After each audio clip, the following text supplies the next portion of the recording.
Okay guys, so today I'm going to go through my stunt bike. I'm going to explain to you what modifications we have on this bike and also why we have those modifications and how we use them. I've had a lot of questions recently asking me how to set up a stunt bike, so I'm also going to talk a little bit about the stunt parts and where to get them as well. So let's get to it. Okay, so the really obvious ones. This is obviously a crash cage.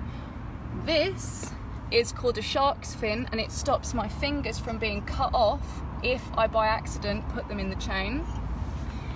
These are extra strong rear sets. This is called a sub cage, but this is a rear sub cage which acts also as obviously the rear foot pegs. Here we have a scrape bar. So this is my scrape bar that I have actually learnt to scrape recently, which is awesome. This is also quite an obvious modification. This is my handbrake setup. So we got ours from B-Stunt, if you can see it there. These two calipers are for the handbrake and this caliper is for the foot brake. So my brakes are not linked. So this is a dented tank. I sit in it doing wheelies, burnouts, drifting. It's just a nice little comfortable thing, and this lip stops me from falling off the back.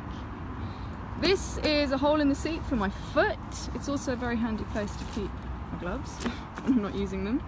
I also have a tail saver. You call this a tail saver, but it's a bit of metal that basically stops this plastic from taking all my weight and then cracking. So yeah, this is a bit of metal. Alistair makes this sort of seat cover thing out of tiger seal, so that's why all our bikes have this kind of sticky, smooth finish. It's actually really, well, it's not really spongy, but it's pretty spongy, so it makes falling on it not too painful. This is my handbrake lever. So I have an easy clutch. So this is an easy clutch because I have, you know, when you're using the clutch all the time, it gets very tired. Your finger gets very tired, so that's an easy clutch for that. And this is the handbrake. I've recently got a new master on it, so I have to try it out. Hopefully it works. We've done something called a clean air mod that's inside. That is so that because we don't have a tip over sensor, so when the bike tips over it keeps running. So the clean air mod stops hydrolocking. This is an idle cable which goes to the throttle stop screw on the throttle bodies, so that keeps the idle. It's basically the same as what this does, but it acts like it holds it on a bit more.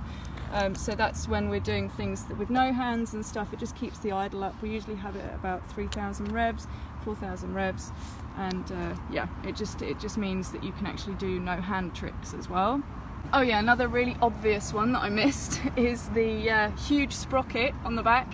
I have a 60-tooth sprocket on the back, and as you can see, this sprocket's really small, and that's a 12. I have a 12-tooth sprocket on the front. And we also have a radiator cage because the radiator tends to sort of fall apart because it's not made obviously for coming down off wheelies all the time, so the radiator needs to be braced. I also have fat bars on the front. Some people have clip-ons that come up, but at the moment I'm not comfortable with that, but I do need to have a go with them. I've just had this from the very beginning. I'm not entirely sure why.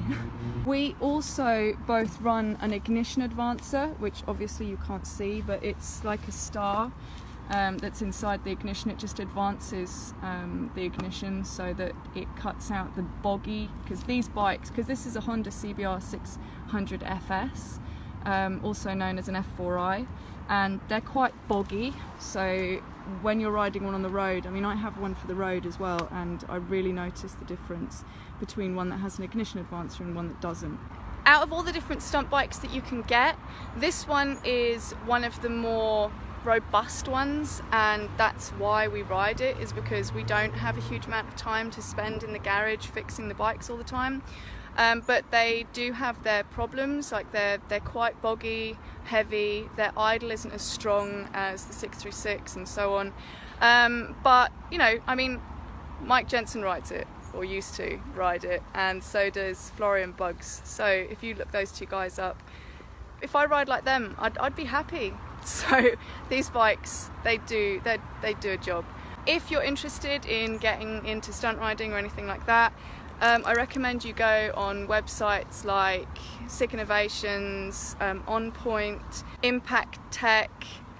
I'll link a load of them in the description. So the best thing to do then is to look at what bikes they supply stunt parts for, and then you can obviously build that bike. It also gives an indication as to what bike has been stunted and therefore tested. So that's one of the best ways of finding a bike that is going to work for you. If you have any more questions, you can leave a comment below and I will endeavour to answer all your questions about stunt riding.